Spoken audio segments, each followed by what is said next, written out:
नमस्कार। स्टीरियोकेमिस्ट्री के lecture number 15 में आपका हार्दिक स्वागत है। आज इस लेक्चर में हम EZ सिस्टम ऑफ नोमेनक्लेचर को डिस्कस करेंगे। पिछले लेक्चर में हम सिस ट्रांस आइसोमेर्स को पढ़ चुके हैं। अब आज हम पढ़ेंगे EZ system of nomenclature. EZ system of nomenclature को स्टार्ट करने से पहले एक रिक्वेस्ट है कि आप प्लीज़ इस चैनल को सब्सक्राइब करें, वीडियो पसंद आए तो लाइक करें, शेयर करें और नोटिफिकेशन के बेल आइकन को ज़रूर क्लिक करें, जिससे आने वाले वीडियो की इन्फॉर्मेशन आपको मिलती रहे। क्लियर। अब EZ सिस्टम ऑफ नोमेनक्लेचर को हम समझते हैं। हमने पिछली क्लास में देखा कि कार्बन डबल बॉन्ड कार्बन से अगर दोनों एटम्स जुड़े हुए, दोनों सेम एटम सेम साइड में हो तो सिस और अपोजिट साइड में हो तो ट्रांस होता है। लेकिन क्या हो अगर इन दोनों डबल बॉन्ड से चारों एटम डिफरेंट हो, तब हम कौन सा सिस और कौन सा ट्रांस बोलेंगे। जैसे यहाँ पर इस कार्बन में ब्रोमीन, हाइड्रोजन, इस पर क्लोरीन, CH3, तो कौन सा सिस होगा, कौन सा ट्रांस होगा। इसको हम cis trans isomerism, cis trans nomenclature के द्वारा नहीं समझा सकते। इसलिए एक मॉडर्न मेथड आया जिसको बोलते हैं EZ system of nomenclature. Clear. It is a modern method of naming the geometrical isomer. ज्यामितीय समावयव को नामकरण का ये मॉडर्न मेथड है, आधुनिक विधि है।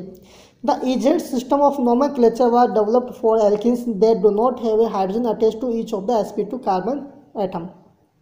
ठीक है, ये EZ सिस्टम नोमेनक्लेचर कैसे डेवलप हुआ था, जब प्रत्येक carbon atom sp2 carbon atom से अगर दोनों हाइड्रोजन एटम नहीं हो तो यहाँ पर एक में हाइड्रोजन एटम है, दूसरे में हाइड्रोजन एटम नहीं है, अगर दूसरे में भी हाइड्रोजन एटम होता तो दोनों हाइड्रोजन को हम देख लेते कि सेम साइड में तो सिस और अपोजिट साइड में तो ट्रांस। तो इसलिए इस प्रकार के सिस्टम्स का नामकरण करने के लिए जिसमें दोनों डबल बॉन्ड से कार्बन एटम्स से जुड़े हुए हाइड्रोजन एटम सेम, दोनों कार्बन एटम्स पे यानी sp2 कार्बन एटम्स पे हाइड्रोजन एटम नहीं हो, तो उसके लिए हम EZ सिस्टम ऑफ नोमेनक्लेचर को यूज में लेते हैं। EZ सिस्टम नोमेनक्लेचर में अपन सबसे पहले क्या कहते हैं कि जो डबली बॉन्डेड कार्बन एटम्स हैं उस पर प्रत्येक कार्बन एटम से जुड़े हुए दोनों एटम्स की प्रायोरिटी चेक करते हैं। Clear.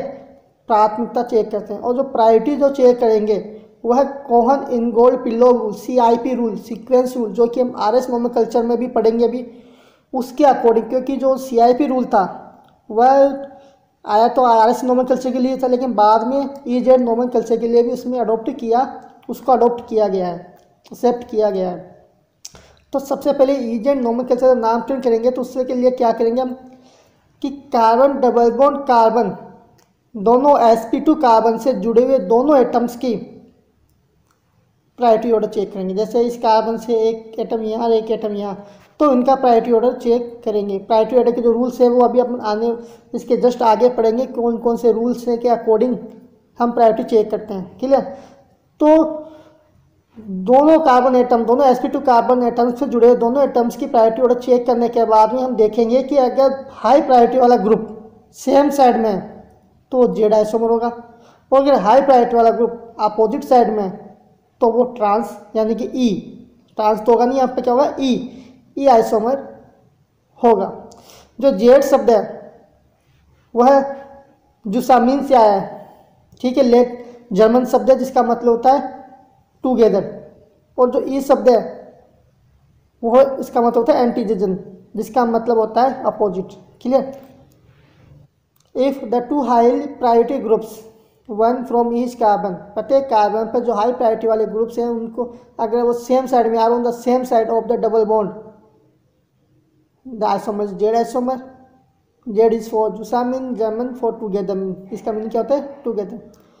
If the high priority groups are on opposite side of the double bond, the isomer is the E isomer is the antigen, German for opposite, जिसका मतलब होता है अपोजिट। क्लियर, समझ में आ गया। आगे और एग्जांपल से हम इसको समझेंगे पूरा, जो प्रायोरिटी रूल्स पढ़ेंगे। जो प्रायोरिटी रूल्स है CIP रूल जिससे हम प्रायोरिटी ऑर्डर चेक करते हैं वो निम्न प्रकार है। The following rules are used to find out the relative priorities of the two groups are bonded to sp2 carbon. दोनों sp2 कार्बन एटम से जुड़े हुए एटम्स की प्रायोरिटी चेक करने के लिए निम्न रूल काम में लिया जाता है। सबसे पहला, क्योंकि जो प्रायोरिटी रूल है वह डबल बॉन्ड कार्बन यानी sp2 कार्बन से डायरेक्टली जुड़े हुए जो एटम्स हैं उनके एटॉमिक नंबर पर बेस है। तो जिस पर एटॉमिक नंबर ज़्यादा होगा sp2 कार्बन से जुड़े हुए एटम्स में जो डायरेक्टली जुड़े हुए हैं उनका एटॉमिक नंबर जिसका ज़्यादा होगा उसकी प्रायोरिटी ज़्यादा होगी। The greater the atomic number of the atom bonded to sp2 carbon the higher the priority of the substituent. Example के लिए इस एग्जाम्पल देखो, इसमें लेफ्ट साइड में इस कार्बन से ब्रोमीन और हाइड्रोजन जुड़ा हुआ है। तो यहाँ पर ब्रोमीन का एटॉमिक नंबर ज़्यादा होता है इसलिए इसकी प्रायोरिटी कैसी होगी, हाई। और जो हाई प्रायोरिटी है उसको अपन ने हाईलाइट कर रखा है, ये इसकी प्रायोरिटी कैसी होगी, हाई। इसी प्रकार इस sp2 कार्बन पर देखो, यहाँ पर क्लोरीन और CH3 जुड़ा हुआ है। तो क्लोरीन और CH3, तो यहाँ पर इस कार्बन से जो नेक्स्ट एटम में वो कौन सा है, कार्बन, और यहाँ पे क्या है, क्लोरीन। तो क्लोरीन का एटॉमिक नंबर ज़्यादा तो इसकी प्रायोरिटी ज़्यादा। अब यहाँ पर एक चीज़ ध्यान देना आप कि यहाँ पर इस CH3 ग्रुप को आप सभी का एटॉमिक नंबर कैलकुलेट मत कर लेना, क्लियर। और एटॉमिक मास भी काउंट मत करना क्योंकि जो प्रायोरिटी रूल है वो ओनली एटॉमिक नंबर पर बेस है। तो यहाँ पर हम सिर्फ कार्बन का एटॉमिक नंबर देखेंगे, इस एटम का और इस क्लोरीन का, क्लियर। तो यहाँ पर आप चेक करो दोनों हाई प्रायोरिटी वाले ग्रुप सेम साइड में, तो ये कैसे होगा, जेड आइसोमर। इसी प्रकार अगर अपोजिट साइड में होंगे तो क्या होगा, ई आइसोमर। पहला रूल तो ये हो गया। अगला रूल देखिए,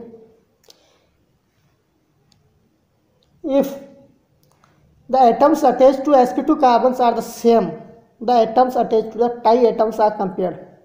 The one with the greater atomic number belongs to the group with the higher priority.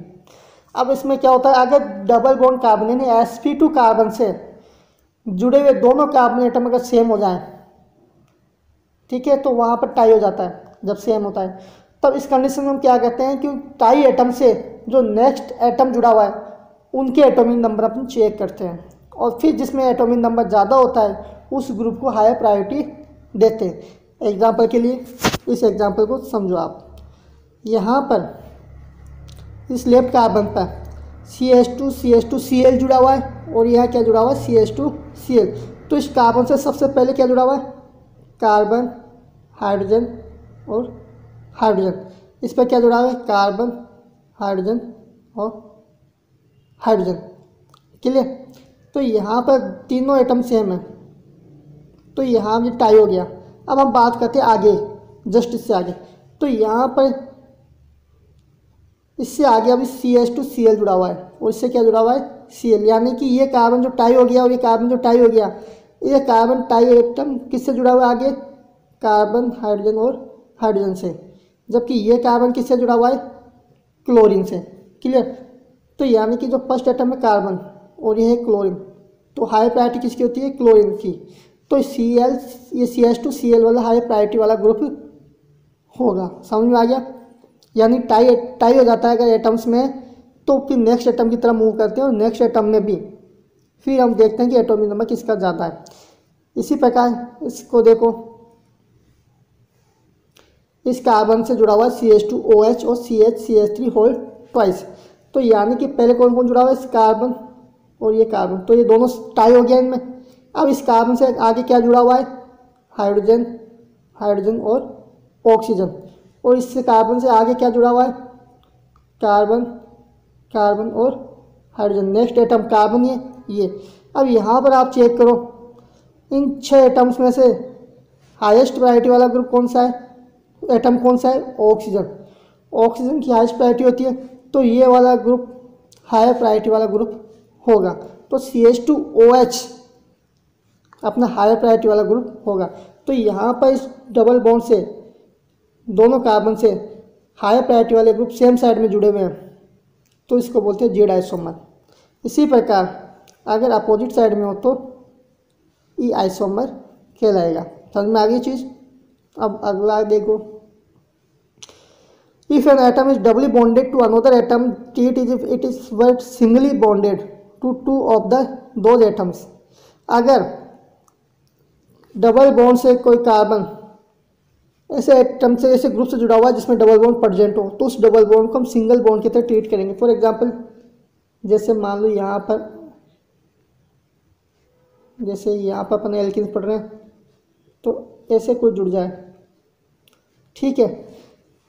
तो यहाँ पर इस डबल बॉन्ड को सिंगल बॉन्ड की तरह ट्रीट करेंगे। और सिंगल बॉन्ड की तरह ट्रीट कैसे करेंगे, इस एक बॉन्ड को हटा के इस एटम से जोड़ दो बी, यानी कि जिस एटम से जुड़ा हुआ है वो एटम वापस जोड़ दो। जैसे डबल बॉन्ड है, एक बॉन्ड को हटाया अपन सिंगल बॉन्ड की तरह ट्रीट करेंगे, तो बी की तरफ क्या जोड़ देंगे, ए, यानी ए से जोड़ देंगे बी और बी से जोड़ देंगे ए। इसी प्रकार अगर ट्रिपल बॉन्ड हो,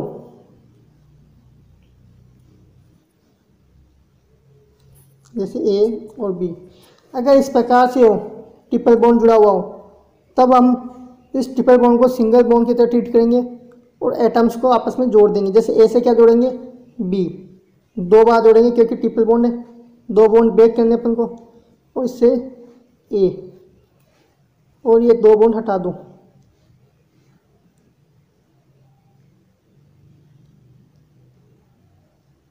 समझ में आ गया। तो इस प्रकार से हम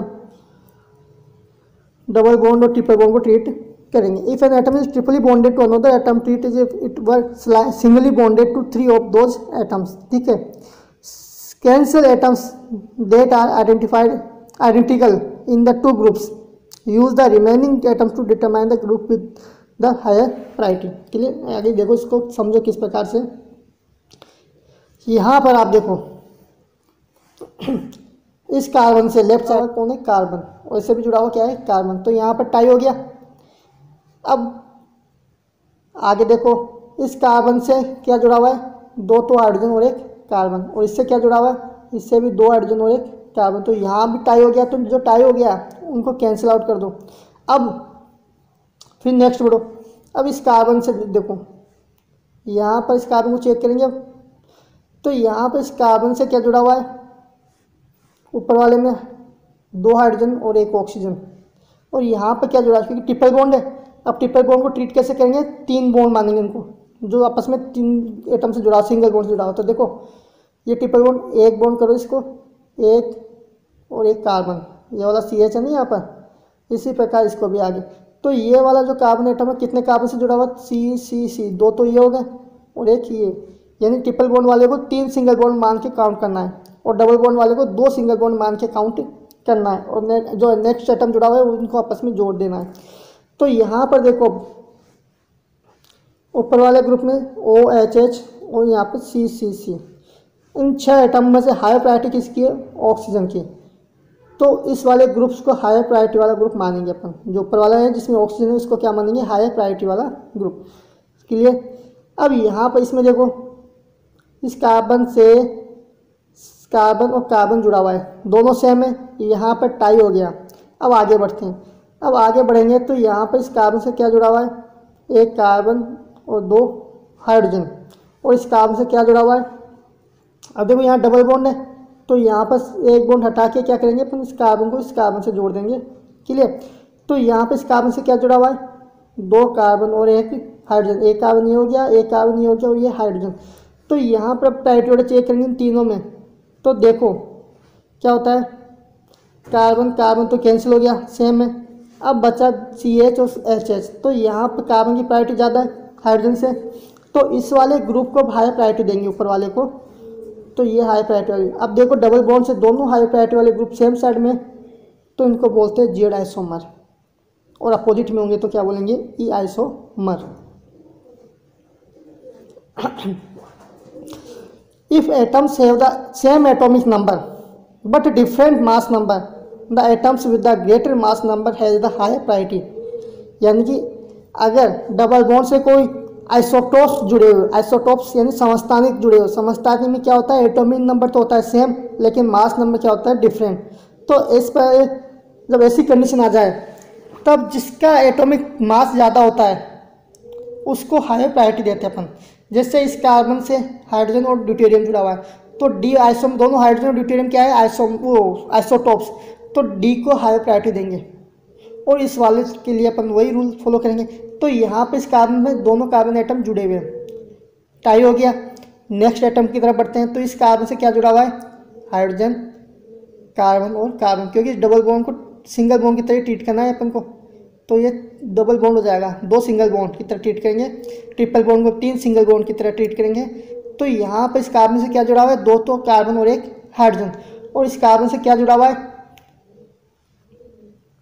इससे भी 2 कार्बन और 1 हाइड्रोजन जुड़ा हुआ है, तो यहाँ भी टाई हो गया। ठीक है, अब आगे बढ़ो।